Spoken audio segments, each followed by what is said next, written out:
ধুরন্ধর সিনেমার পর থেকে রণবীর সিংহকে নিয়ে চারিদিকে খুব কথা হচ্ছে। মনে হচ্ছে না রণবীর সিংহ বলিউডের বাইরে থেকে এসে আজ কত বড় নাম। নেপোটিজমও তার সামনে খুব ছোট্ট একটা ওয়ার্ড।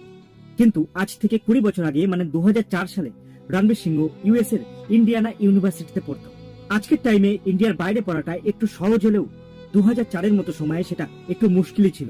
মানে তোমার ফ্যামিলি ব্যাকগ্রাউন্ড খুবই ভালো হতে হবে, বিশেষ করে পয়সার দিক থেকে। তেমনই আর একজন অভিনেতা ভিকি কৌশল। সে যখন বলিউডে আসে দেখে মনে হতো না যে বলিউডের বাইরে থেকে আরো একজন এসছে, যে এসে স্টার হয়ে গেল। কিন্তু এই ভিকি কৌশলের বাবাই ছিলেন একজন অ্যাকশন ডিরেক্টর বলিউডে, যিনি লাগান, দাঙ্গলের মতো সিনেমাতেও কাজ করেছেন। অ্যাকচুয়ালি নেপোটিজম তো খুবই ছোট্ট একটা শব্দ। সবচেয়ে বড় কি জানেন? এলিটিজম।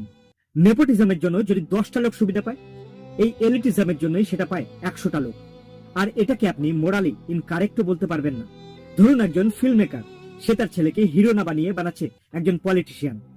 আবার ধরুন একজন পলিটিশিয়ান, সে তার ছেলেকে পলিটিশিয়ান না বানিয়ে বানাচ্ছে ক্রিকেটের একজন কোন পার্সন।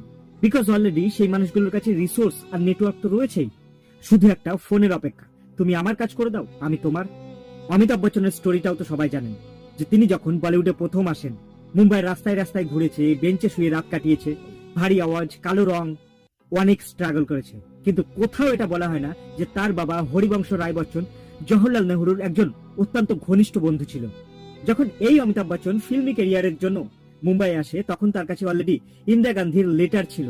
তাই তিনি যখন কোনো ডিরেক্টর বা প্রডিউসারদের সঙ্গে দেখা করতে যেতেন, তিনি সবসময় এই লেটারটা ইউজ করত, যে লেটারে ইন্দিরা গান্ধীর সই ছিল। আর এটাকেই বলে এলিটিজম।